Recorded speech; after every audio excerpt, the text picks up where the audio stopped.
No, this is. Here we go. What's going on? Are we live? That's what I was gonna ask. I didn't know if I was already. I was gonna ask, does it go on the YouTube? It looks like we're live. We are live. We're Okay. live. Yeah, we are 3, live. 2, 1. Yo, what's going on? Welcome back to Cavs Encapsulated. If you haven't watched our earlier episode, Cavs Encapsulated, episode 11, make sure you do that. Hit the thumbs up button. Hit the subscribe button. Disappointing. Cavaliers lost tonight, 110-106 to the Memphis Grizzlies. Yes, a big understatement. A good back and forth game to end in a very, very, very, very, very bizarre manner. It's pretty much, that's an understatement too. Yeah. I don't really know where to go from here. Let's talk positives out of the way first. And I'm going to go to Justin because Darius Garland looks like he hasn't really missed a beat. Welcome back. I don't have box score, but the PG, man, it was great to see. Morant, I thought. Yeah, we'll get into that, but I think this game was just phenomenal to see what this team looks like with, a real point guard with Darius Garland back in the lineup. This team, it almost feels like the energy that is provided with Darius Garland is just a lot different than when he's not on the floor. It's so great to have him back, the energy he brings. Also, shout out to Colin Sexton for showing up for his 23rd birthday. Yeah. Unfortunately, couldn't get the win for him, but it was good to see him on the bench. Good to see Rondo on the bench, but unfortunately, like Jeff said, 110 loss, 106. A really hard-fought game, a game that, we started off good. We were leading 3 points in the first, at the end of the first, and then had to make a little bit of a comeback in order to win after halftime. Couldn't pull it off, but, man – And we'll get into it, but your three big guys, your core Darius Garland, Jared Allen, and Evan Mobley still just they look like studs, and even Kevin Love, looking great. We might have to have a conversation about the other guys, of course, but just we do. The Memphis Grizzlies, let's give it up to them. They're a 25-14 team. They're a good team. They hung around, even though they weren't playing as good as probably what they usually do. Until the later stretches of this game. So, but it is what it is. 110-106. All I'm gonna say is Morant walked. Yeah, he did. He really did. But that's beside the point. The Cavaliers really shouldn't have put themselves in that position. Right. They had all the momentum coming down to the end of that first half, and in a 4-minute span, they get that 13-0 run to eliminate 11-point lead. And when you do that, you give the team confidence. You gave Memphis confidence. And this team feeds off confidence, as do the Cavaliers. But the Grizzlies, when they get some momentum going, it is tough to stop. Tonight, we saw Memphis take so many stupid shots, and they went in. And anytime they took a stupid shot and missed, they got the offensive rebound because they're one of the best in the league at doing just that. They're very good at rebounding. They are a gritty team. They are a team that doesn't get pressured or feel the pressure, much like the Cavaliers do so far this season. But the thing that I'm most disappointed with is over the last number of games, these leads that the Cavaliers have been blown far too easily. We had that stretch where we had, 13 straight wins by 10 plus points. And it seems like that's kind of fallen off. Now it's a long season. These things will happen. A person that I need to have a discussion about is Lauri Markkanen. Yeah. In the last 10 games, he has really fallen off. His three-point stroke not going down. He hit a big one tonight that gave us a chance there late, but he had so many opportunities that led to swings. There's so many momentum-changing plays in this game overall, and it just so happened to be the Memphis got the last momentum shift. And I guess that's kind of what it comes down to with this game, with the Cavs and this Grizzlies game. If you're a basketball fan, if you're an NBA fan, this was a doozy to watch. I mean, this was a great basketball game. It feels sour because we lost, and believe me, I'm angry. You probably can tell because I don't usually talk with this much force when I'm passionate about something. But that's how it is. The Cavaliers have me so interested and so invested that I get upset when we lose a game that I think we should have won. This is a tough test. We didn't quite pass it. But you can tell that this Cavaliers team is different, and I guess I'll leave it at that with my thoughts. Right out the gate, facts coming in from MZC. Goodwin doing everything right to keep a spot and then sold the game.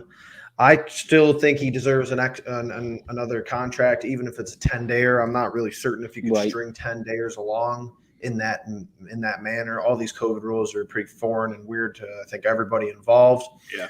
But I think to be fair to Goodwin, he unfortunately for him, he's kind of filling in a really weird spot. He's trying to. They just haven't played together too. Like you're in a crunch situation where Garland's coming off a screen. Like if you haven't made that pass to somebody ever, it's going to be like, well, do you know, like his V cut coming out of the break? It just was anticlimactic for the game to end like that. That pass, it was a poor pass. Let's not get a mistake. It was a poor pass.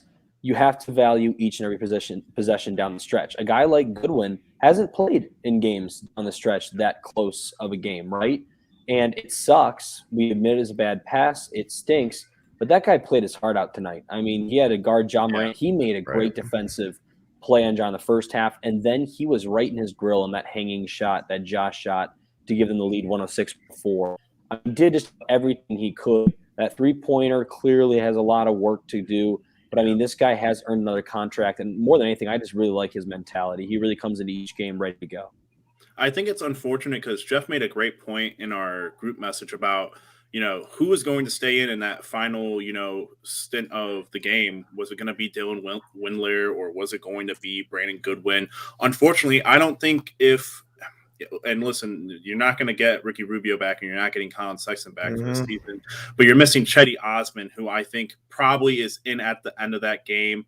I know JB likes to ride the hot hand, and unfortunately, he tried to do that with Garland, Allen, Mobley, Kevin, and the fifth guy was unfortunately your weakest link at the end of the game, and unfortunately you lose that game because of your weakest link. And it's again, you can go and look at the box score and be like, Brandon Goodwin did nothing good. Like he only had 2 points, 4 rebounds, 3 assists, but it's completely indicative of actually watching the game and seeing the hustle he provided, the defense he provided. Very kind of Isaac Okoro-like in a way. Logan made the points that his shot needs to be worked on a little bit, but unfortunately, and man, I feel like we just got done doing Cavs Encapsulated this morning, and I feel like we're going to have a lot of points that we made in there brought up again here with just like guys kind of falling off the board. We were talking about how hot we started off with a lot of these guys, Lauri, Dean, Chetty's just being missed because he's out right now, but true. It's just a unfortunate circumstance. Unfortunately, this is Garland's first game back, and he drops a double-double of 27 and 10 and looks phenomenal. But you're still waiting on Rondo to get accumulated to the team and everything. He's going to play Friday. I'm really hoping for like a big bounce back win against the Trailblazers on Friday, guys. I think this was a good kind of like gearing your guys up, kind of getting the core back together. But it just is what it is. Justin, would that make you 2-0 if they grab the Portland win too? Didn't you? Oh well, man, there's that too, of course. I was fully prepared though to come on. I was sitting there just like you guys were, probably hoping Garland will get a chance to tie it up or throw a lob for the tie or whatever. But those are the games, just like the Utah game, where guys have spectacular games all around. It's a battle between DG and Donovan Mitchell, and this time it's John Morant versus Darius Garland. And unfortunately, the team is the way it is right now. It's dealt with a couple of issues in the past week or so, and it just ends the way it ends. But I think a real bounce back win against the Trailblazers to start that road trip would be huge. That fixes a lot of wrongs.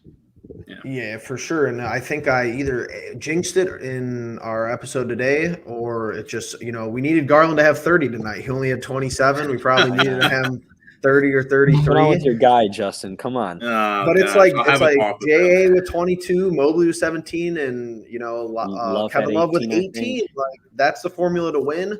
We just made mistakes down the stretch and gave up way too many points to Tyus Jones too. Oh my God, I was getting tired of watching that floater from 15. Transition defense kind of sucked tonight. It was bad tonight. That transition defense is bad. I hate to get into terrible negatives, but I think it's worth it. I think Bennett brings up a good point. When we moved for the sign and trade for Lauri Markkanen, the big contention from Bulls fans, because it's weird, Logan, because that happened. You weren't in the fold with the Cleveland Pulse as far as being on board fully. But we have these random interactions with fan bases that aren't ours. And it's like people on our video about Lauri sign and trade, and like even on Twitter, we're like, yeah, they said that's exactly what they said. They're like, he's soft and inconsistent. That's exactly what he said. Like multiple people, and it was like he doesn't play like a 7-footer, which I think has kind of been the benefit. You know, we do have 3 7-foot starters, but at the end of the day, he doesn't really play like a 7-footer, and he is the true live and die by his shot kind of guy on this team. If his shot's going, he looks real good. He looks really like a total steal.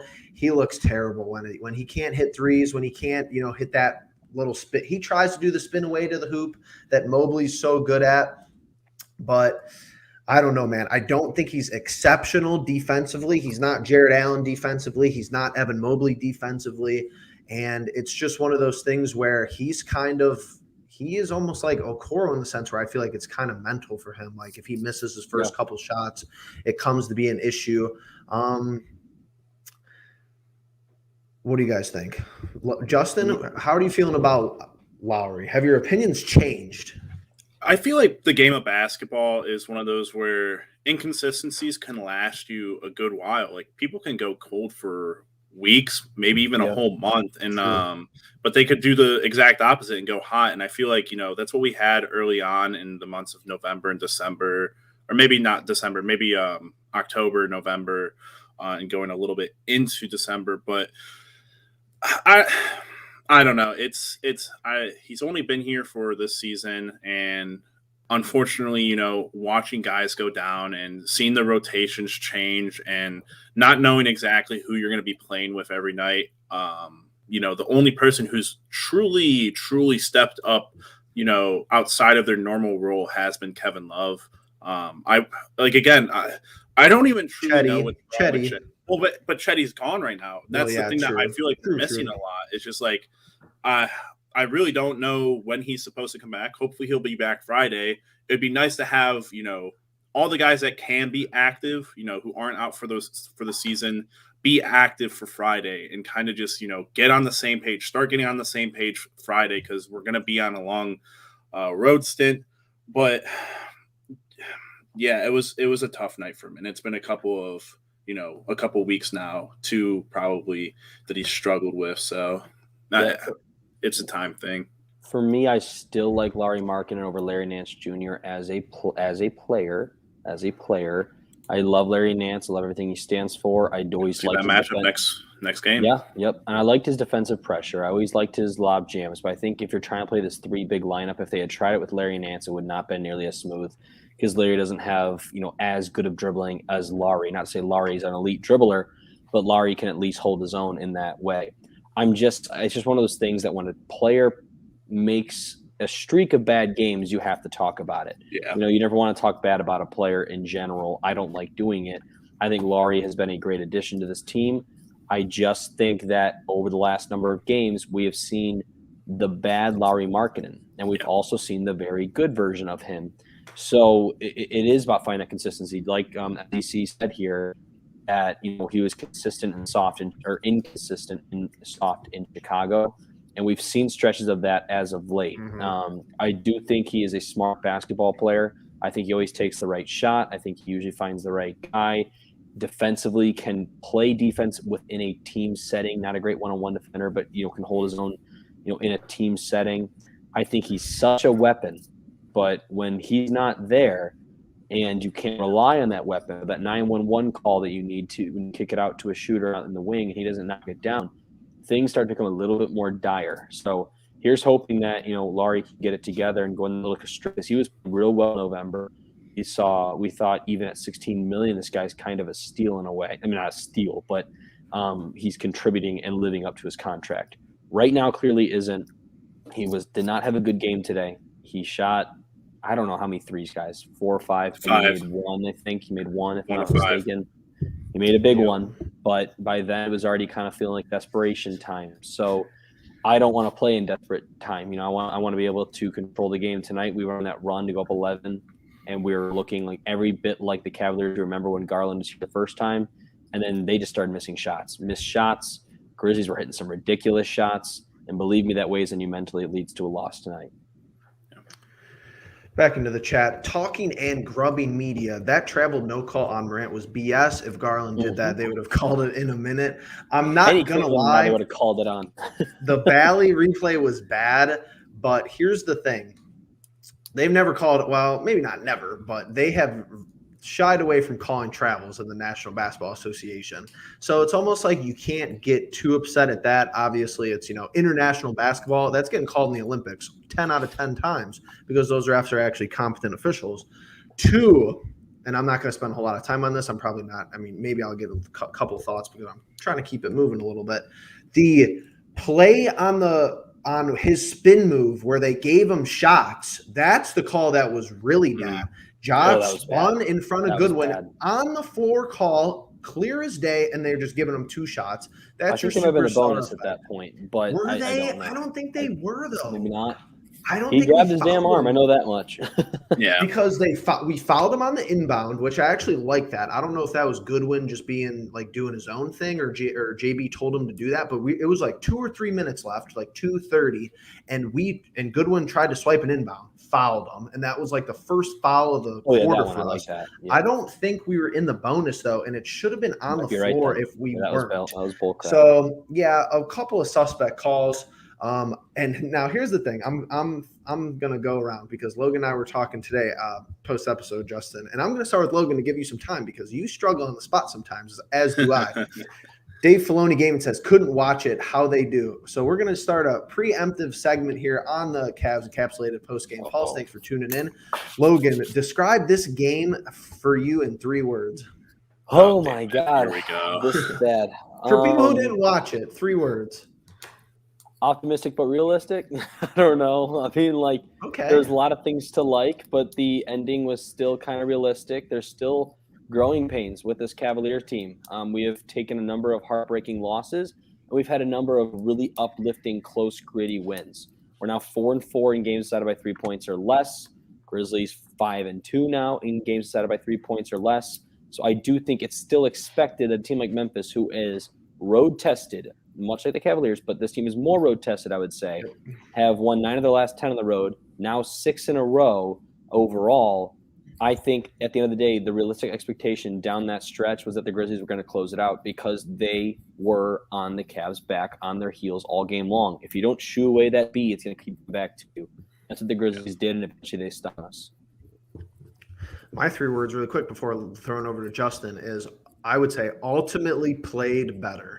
I honestly think we played better than them, and we just didn't win. We couldn't get it done in the crunch time, and I think if you check box scores, it's pretty even. You have some, it was as advertised. Darius, Garland, John Morant. I think we actually played better, and we just couldn't get the job done. Justin? I'm gonna go with sweet and sour. I think it was a nice little.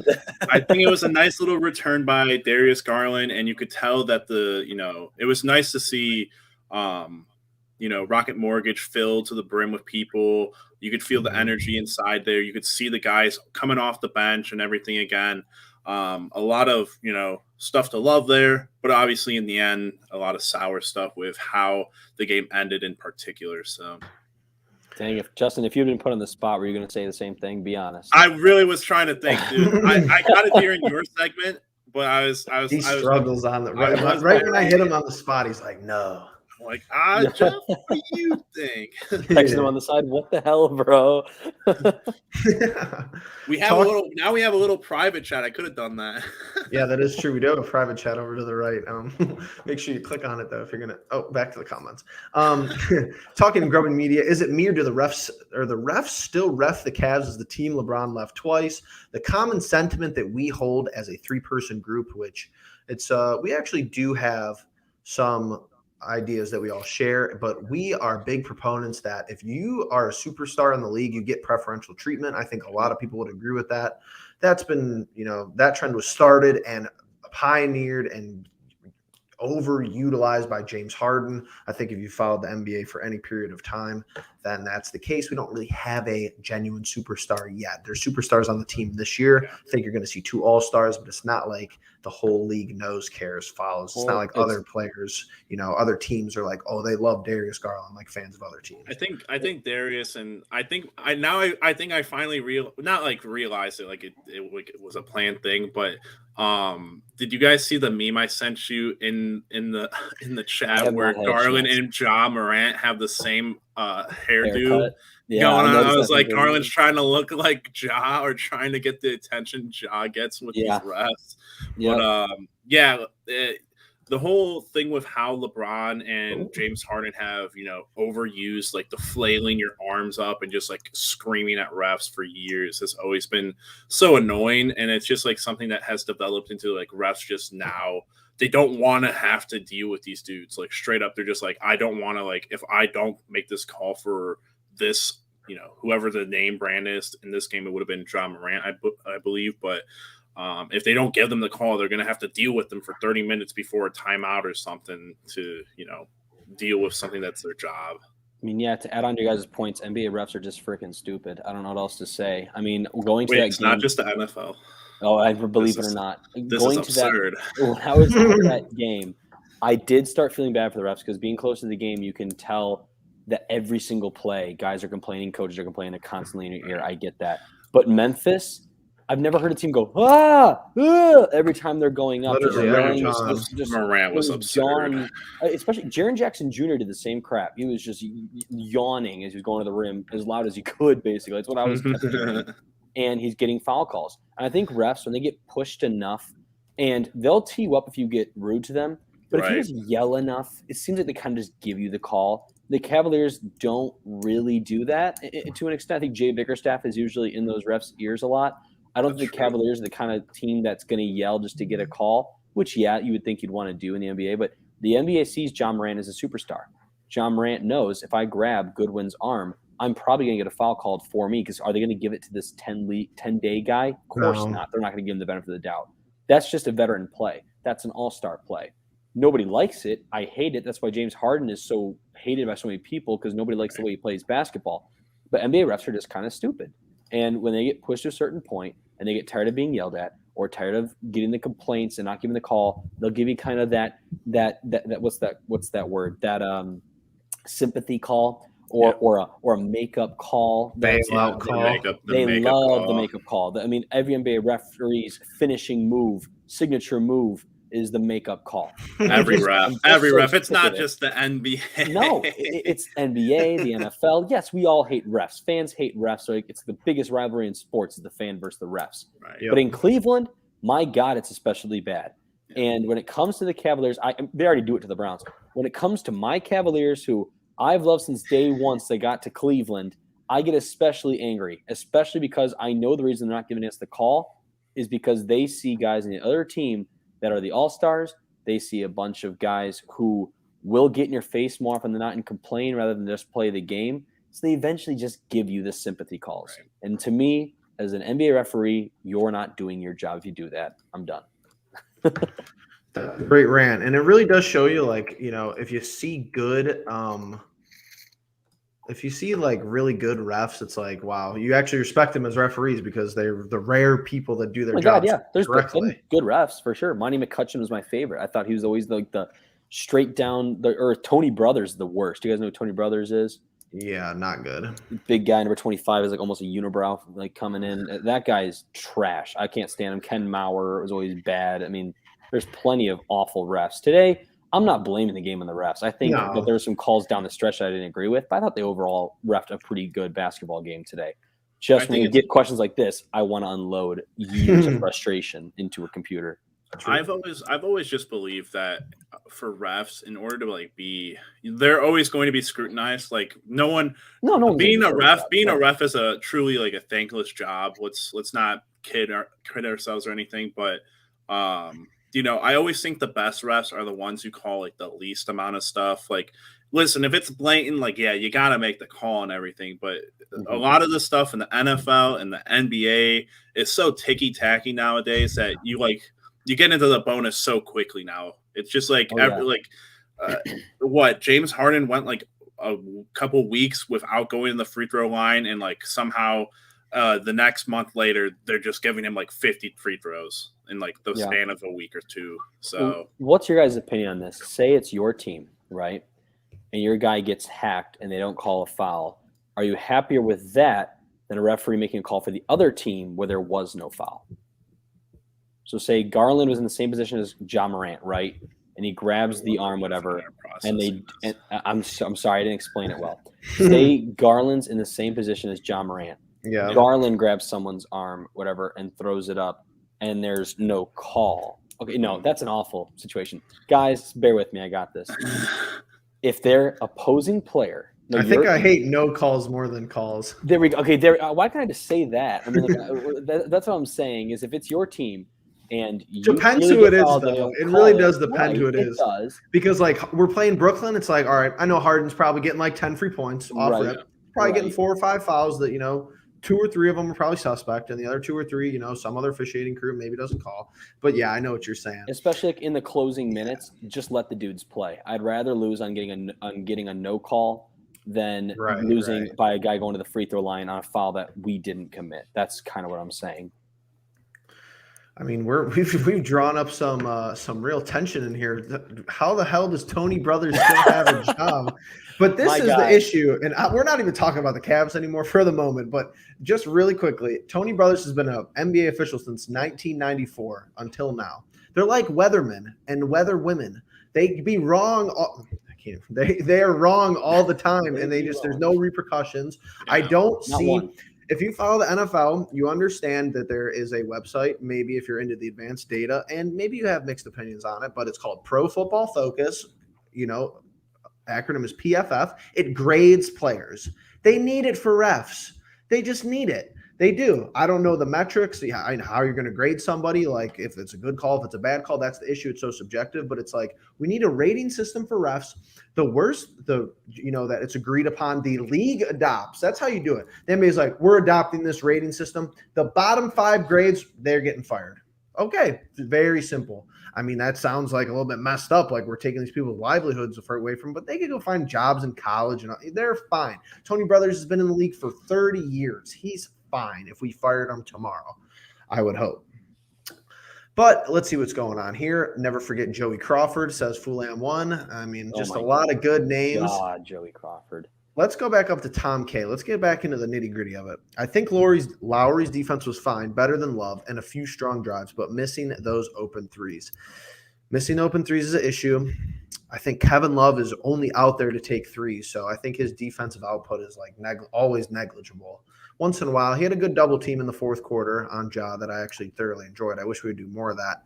A few strong drives, it's all optics for me with Lauri because, and I don't mean to sound condescending because I really don't. It's tough to follow the team. It's tough to watch 82 games. It's tough to understand what's going on night in, night out basis. But if you just flip on the Cavs game for 5 minutes, Okoro can look really bad shooting the ball, but then he's running around, he's playing, hard defense, he's hustling for the basketball, and it makes up for it. Lauri just doesn't have that. He looks bad, and when he looks bad, it's he looks bad. I feel like even the most casual viewer can be he can't make a shot in some certain extents. And the driving is maybe the most frustrating part. You're gonna miss shots, you're gonna miss open shots, but it's night and day when he comes off the dribble. Sometimes he goes to the rim to literally destroy it. And then other times it's he's a little like a marshmallow, and I don't know what's going on. Marshmallow. Yeah, he is. Yeah, imagine Mobley's post game is better than him already. Yeah. It already is. I wish Mobley, and just not to get too far off track, I wish Mobley was just a touch bit more aggressive with his jump shot. I feel like he had some opportunities where he passed the ball off a little bit. When he had kind of guys like Jay from the top, he could have done it a few times. Yeah, I think some guys, they don't really grasp how good he is yet. And I feel like, he's still young. He's still trying to gain his confidence with that, range. In a tight game, you don't want to be that person that, you don't want to be the quote unquote Goodwin who for some reason gives the game away with either a bad shot or a bad pass, whatever it may be. So I would like Mobley, and I'm sure it'll come along, but I would love to see Mobley get a little bit more aggressive, like Markkanen. I think Markkanen is a tad bit too aggressive for his jump shot, just because he can be that, he's either night or day. He's really hot or he's really cold, and I think that's pretty fair for the most part. Yeah, I think it's fair. I think that all right, let's check it out. I'm seeing some interesting things in the chat. Ashton the Joker says, tough loss, new point guard. I forget his name, but he struggled and Ja was amazing. Definitely the real deal. Glad I got to see him in person. Yeah, Goodwin, 10-day contract. Talked about him a little bit. Now we have ST27. He's bringing up some interesting points. This game was lost when Lauri was subbed out right before halftime. We went on down 0-13 immediately. This is true. I'm actually going to have to go back and watch the highlights of this game.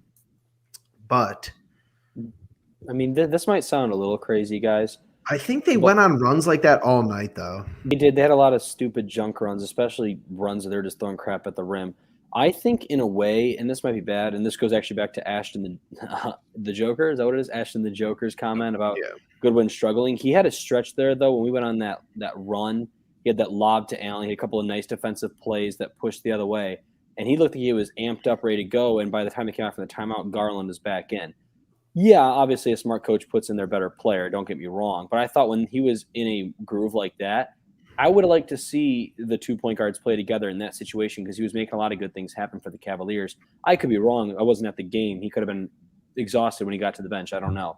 But then we go to a situation where it's the end of the game. And now you're playing Garland and you're playing Goodwin together, and they don't hook up on a pass that they had to hook up on. I think if they could have played them together in that spurt, especially with the way Goodwin was playing, with the motivation he had going into that timeout, I thought that was kind of a spark plug that came off of your floor. Logan, very great point, especially with something that I feel like I touched on in our, Cavs Encapsulated, and with the Joker, he commented down here a little bit further. You said the team looked gassed for some reason today, and the Grizzlies were the ones on a back-to-back.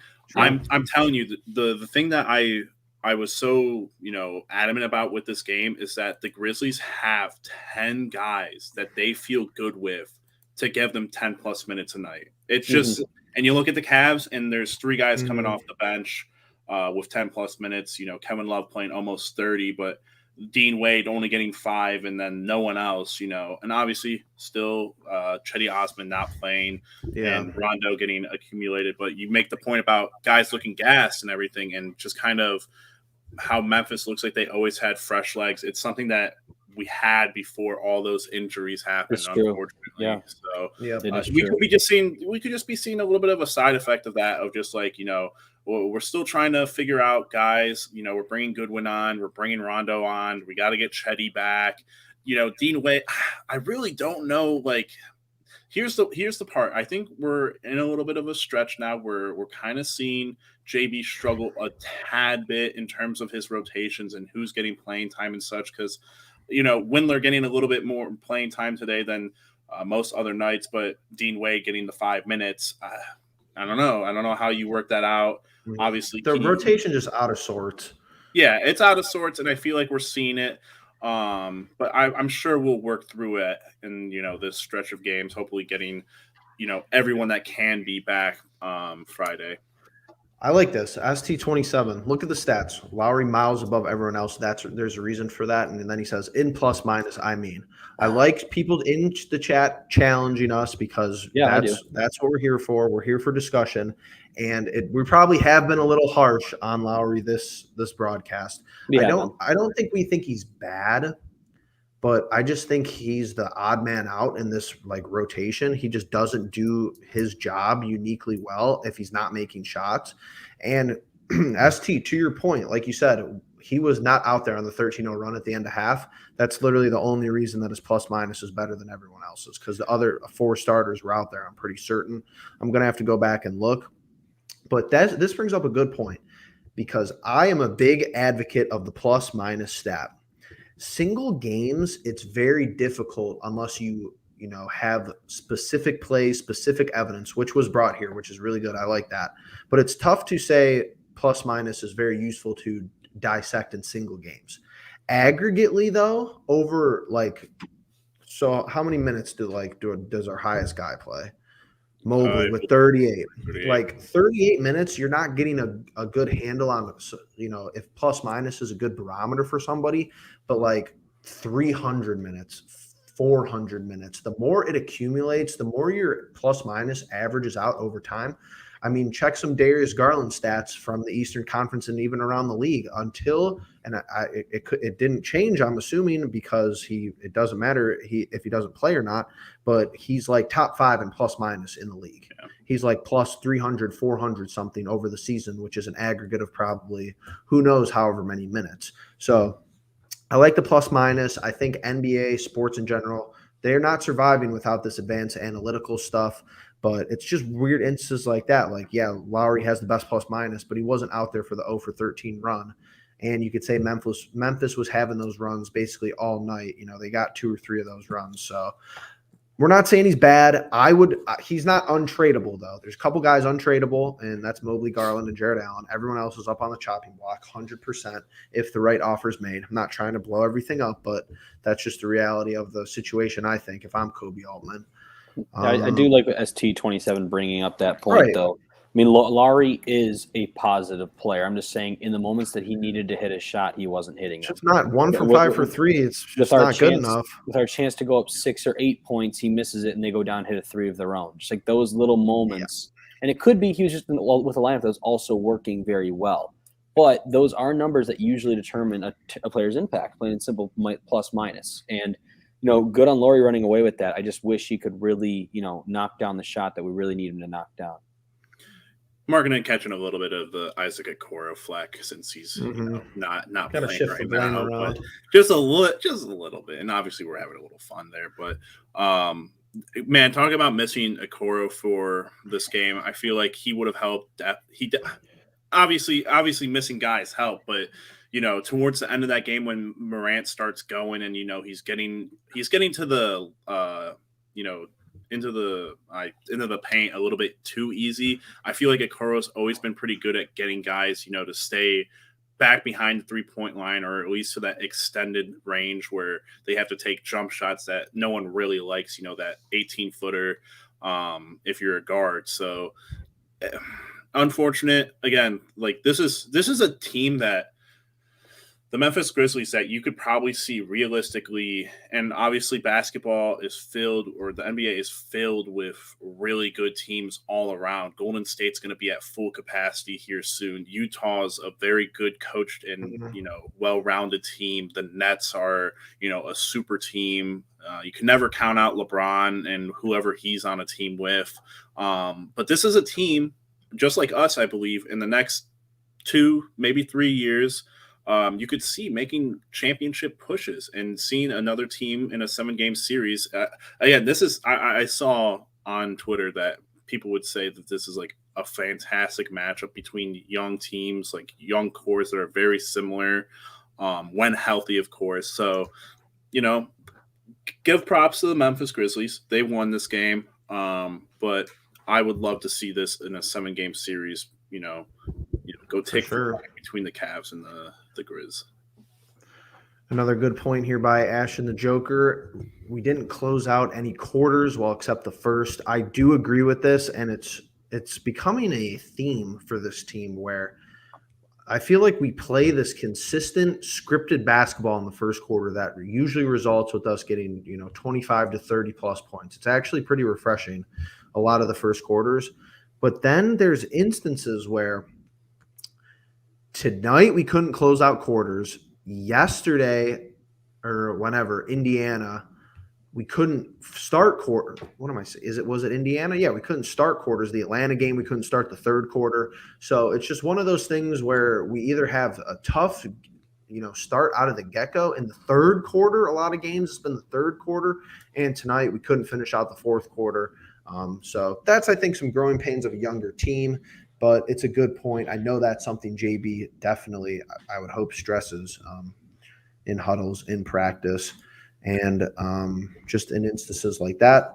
We got some love coming in from Fulam One. I hope Coach JB is listening to Coach Logan. Where's the 5-year contract for our guy? I don't know. We're gonna have to pay Logan double what we're paying him this year. Yeah, you guys got to fork over the big bucks now. I'm telling you. or just get Logan a seat right behind the bench. Yeah, I'll do that. I'll be whispering in JB's ear. Hey, I did that for St. Ed's or basketball. screaming. I'd be screaming from behind Coach Flan, but Coach Flan knows what he's doing, so I don't really need to say anything. All right, ST, put it in the chat. If you have plus minus, if you have a link to it, I would like to see plus minuses. I don't know where people get the stats for plus minus as far as the whole season, but I think this is believable. Lauri has a better plus minus than Mobley, Love, Okoro. Only Garland, Rubio, Allen slightly better. Well, I think Garland's probably a lot better. Maybe just because he was probably one of the best in the league. I think Okoro's plus minus has really never been that good since he's come into the league, mostly because he can't score. Mobley's 20 years old, so I think Lauri's – I just don't know, like, the first 25 games, I just don't think Lauri's shooting better than that. And I think what he's shooting like now is, like, kind of representative of how he exited Chicago. That's my opinion. But how about the season, though? Are these averages? I want plus minus on the whole season. I just want to see where you're getting your stats from. I'm not discrediting what you're saying, but one of these have to be one of these stats that he put in there be the season at this point. I'm talking about the aggregate number for the season, though, not averages. I'm saying if add subtract plus minuses from every game. That's what the Cavs notes tweeted because Garland was like plus 450 something. Oh, okay. I get what you're saying. That's what I'm looking at, but I don't know where they get those numbers from. Like, this is an average per game, I'm assuming. Like, Garland's plus 8 per game, which, I mean, is probably the same thing, but it's like, I want to see the overall number. Like, some people floated 0 probably. We played. And this is a good point from Mike because – and we're getting a little off topic here, but it's fine. I love how I saw nobody looking at plus minus – in the past when Sexton was horrid in that area the past couple seasons, but now I see people actually caring about stats like that. This is true. I've cared about plus minus forever, honestly, but it's a tough stat to quantify, and it doesn't work with people's optics. That's the tough part about it. I've had to explain it to Justin and Lanks because it's like, okay, Lauri had a better plus minus than John Morant tonight. Nobody in their right mind would say Lauri played better than John Morant tonight. It's just how it works. It really just is how it works. But it's like lineup, right? It's like if you got plus minus for the whole season, 2 guys comparable minutes. I'm probably leaning toward the guy with a better plus minus. Now, if Lauri has a better plus minus for the whole season than John Morant, that's something of interest. That could be Lauri having a great season. That could be JB having a great scheme for Lauri. That could be Kobe Altman getting Lauri into the scheme. There's a lot of things going on, of course, but it's probably the most advanced metric outside of true shooting percentage that I reference. I know a lot of people don't love true shooting percentage. Plus minus in general is just kind of one of those stats that splits fans. Yes. When a team wins, they look at that plus minus and say, okay, this is the reason we won. This guy was really good on the floor. When the team loses, they look at that stat and they say, well, this guy was a negative for our team most of the game. And then when a team loses and the guy has a plus minus that's good, people are saying, okay, well, it wasn't his fault. No, but the shots that you need to hit to swing the game, to put the momentum in your favor, wide open looks that you've hit, for your career like Lauri has, great shooter, solid player. I really like him, great addition. When you don't make those shots that swing the game and they go down and do the exact same thing to you, that's the one that really hurts. That's the one that really stings. It's just a stat that it does say what kind of impact a player has. But that plus minus can be plus 21 night and minus 11 the next night. Right. It just totally depends on the situation. Tonight, Lauri technically was a positive player in my eyes, and I know we'll disagree on it with everybody, and that's fine. I can always agree. Right. I just think Lauri didn't have the killer instinct in a lot of ways tonight. Hit one big shot, arrived to the party a little bit late when we're desperate trying to keep our head above water. We wouldn't have been in the situation if we got on a few different runs. And there's plenty of players that also didn't hit big shots. Lauri's not the only one. Do not get me wrong. Right. But it's just one of those stats that's always going to divide fans on how big and how important it actually is. Garland went 3 for 10 at 3. I mean, 30%. He missed a lot of shots down the stretch. Yeah, there's a lot of that we have to take into consideration, and it's a lot like it's super important for people to understand. There's what Jeff is talking about, and what Jeff and Logan are explaining, and what they've explained to me is that with these stats, you can't just take them and be like, this is because of this reason and not watch these games. You have to watch the game. You have to be able to have the optics for it, but also couple those optics with the information that is given. These plus minus stats are not just there because someone's going up and making numbers for the benefit of whatever reason, And just a quick, shout out to ST 27. These are the regular season numbers this full regular season as of right now, because Jeff, you said Garland was at 300, correct? Or somewhere around 300. Something crazy. I would just like to look at both. So because he's at +8 right now, and we played 38 games, you multiply and you get around 300. So, it is, I believe, for this season as of right now, these numbers that he's putting up. Now, I wish I would have set up screen sharing, because we're getting way into the weeds here, but I can't put in screen sharing unless I close Chrome. So I'm not going to do that. But and ST 27, I'm sure you may know about this, but if you don't, another interesting thing to look at is it's called Raptor, and it's a part of 538.com. Now this was even harder for Jeff to explain. This is harder to explain. It's basically breaking it up into offense and defense. So they give you an offensive Raptor rating and a defensive Raptor rating. So if you have their website says if you have a plus 2.1 Raptor rating, that player boosts his team's performance by 2.1 points per 100 offensive possessions while he was on the floor. Likewise, a player with a defensive Raptor of plus 3.4 would improve his team's defensive performance by 3.4 points per 100 possessions. So then they aggregate that. Or they just add them together and they give you a total. Okay. Which is interesting because Jarrett Allen is 11 in NBA Raptor this season out of everybody. Is number 11 in the league, you're saying? Yes. Over Joel Embiid, John Collins, Kevin Durant. Garland is 16. So you got 2 Cavaliers in the top 20. Not bad. But sounds like 2 all-stars to me. It is That's true. what it sounds like to me. Make sure you go and vote. Darius My Garland, God, get him in there. NBA All-Star 2022. MGC says I was Sexton was like for real the bottom in the league plus minus first 2 years. He was bottom. He was the worst player in plus minus his rookie year, and I think his second season he was second last. So yes, and then Mike comes in real plus minus, which is plus minus is basics. Real plus minus is medium confusing. At 538's Raptors most confusing. But yeah, real plus minus basically gives into the fact that if you have a bunch of scrubs around you, like Evan Mobley's plus minus wasn't good in the G League because he was playing with a bunch of bums, but his real plus minus might have been better. ST27, we appreciate the interaction. Obviously, anyone with positive or negative plus minus average must have a positive or negative number in the aggregate. Yes. Correct. I love the analytics part about it. I look at it, fan 1. Business 1A. So I'm always looking for moves. I'm always looking who's going to get this contract extension. What is he worth? How good is he really? Is he a fan favorite? Is he optically good? Does the media drive his performance to be better than it really is? A lot of compounding factors in the landscape of professional sports. Oh, yeah.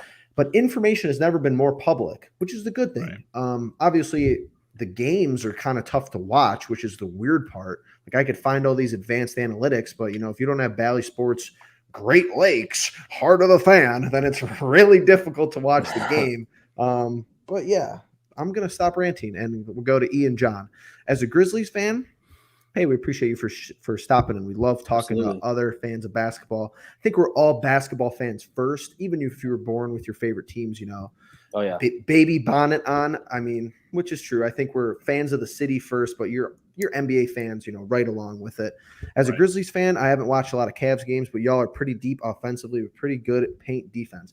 Ian, I hate to break it to you, and I appreciate the comment, but this is the least deep the roster has been all year long.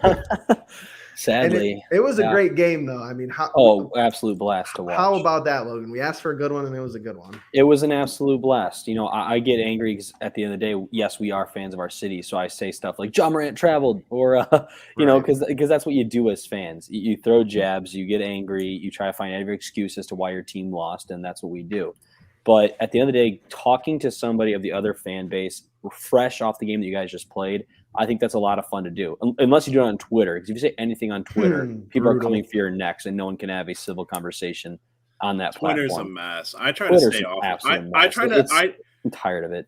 I give Jeff a lot of credit for his Brown stuff because he's taken to, you know, just getting sick of being quiet. Right. He hates, you know, he hates just being able to talk to me on the occasion about the Browns because the Browns are so great right now. But you know, Twitter is just so like volatile. Like you can make like a simple statement of like, really simple. Darius Garland missed a lot of shots towards the end of the game. Oh, but did you see him? Yeah, right. Exactly. Like, vote for him for All-Star. Right. But my question I love when we get other teams like fans in here because it's really interesting to hear their thoughts and, you know, get a little bit of praise. I'm glad they're giving us props and everything. I want to hear, like, I would love to see, if we haven't played any team in particular yet this year, I would love to see if people still know that Kevin Love is on our roster. Dude, there's he's like actually that's actually playing like Kevin Love the old. Yep. So. It's not even that. It's like how many people understand that he's making $31 million. Here's the thing about Justin though, because we're at that point of the Browns season in particular. Yeah. He just shuts down. Man just gets so sad when the Browns underperform and just shuts down. Bad. I could find someone on Twitter to insult me in like 9 seconds. Yeah. So I just go over there. Fulam showing big love. Jeff spitting nothing but facts on Twitter. I'm going to take that away real quick. We're 50 minutes in. We're your Tuesday night show and your Tuesday show. If you haven't checked out Cavs Encapsulated episode 11, it dropped at 5:45 p.m. today. Make sure you go watch it. Make sure you go thumbs it up. Make sure you comment the special secret, super secret, special word in the comments. And yeah, do all those good things. We're so close to 400 subscribers. We really appreciate everybody. Closing thoughts. I would say let's go to closing thoughts. I'm going to try to make like a cool banner, but Justin, would you like to round us out here on closing thoughts? Thank God for the Cavs. Even though they lose this game, at least it was fun to watch, and at least I didn't have to wait till the last 5 minutes of the fourth quarter to be, you know, happy with how we were playing or, you know, excited about the game in general. So, you know, we're closing down on the Browns season. I feel like we closed down on the Browns season, so we're going to be full swing with the Cavs, moving on with the Guardians and all that. But just like Jeff always, you know, makes a point of, make sure you guys are subscribing, hitting the bell notification. We are going to have a lot more Cavs stuff, a lot more Guardian stuff in the future. Obviously, we're going to have to talk Browns offseason and everything. And hopefully we'll bring in some more people. I've loved having Logan on for a lot of these things. We appreciate that he's been able to, you know, make time and, you know, join us for the streams, for the Cavs Encapsulated and everything. So, you know, just happy that you're all here. You're interacting. Great to see a lot of interaction in this one. I know that was long-winded, but I just really appreciate everything that's been happening with these live streams after games. Yeah, this was a good venting session. I almost forgot the Cavaliers lost for a second. It was nice. Getting on here and getting to just talk about whatever was bothering me, whatever I liked, what I didn't like. It's good hearing other fans' perspectives. Also gave me a little hope. Like I was mad about Lauri, and people were like, well, if you look at advanced metrics, you know, he technically wasn't that bad. Right. That makes me rethink it and look at it a little bit. Maybe I'll look for that in the next game, the little things that he does that do make the team better. And it's always good to have that conversation. The game in Portland's a big one. We'll see what happens. You know, that team is struggling, but they're also have been hampered. CJ McCollum and Damian Lillard didn't even play the other night. Trae Young had 56 points, and somehow the Blazers won. So, you know, we'll find out. It's going to be a really, really tough game. Tonight was good, though. Good venting session. You know, it's been a pleasure being a part of this and talking all the time. And I've almost talked myself sick of the Cavaliers. I'm certainly not sick of the Cavs. So we'll be back at it, soon, and appreciate everyone coming in tonight.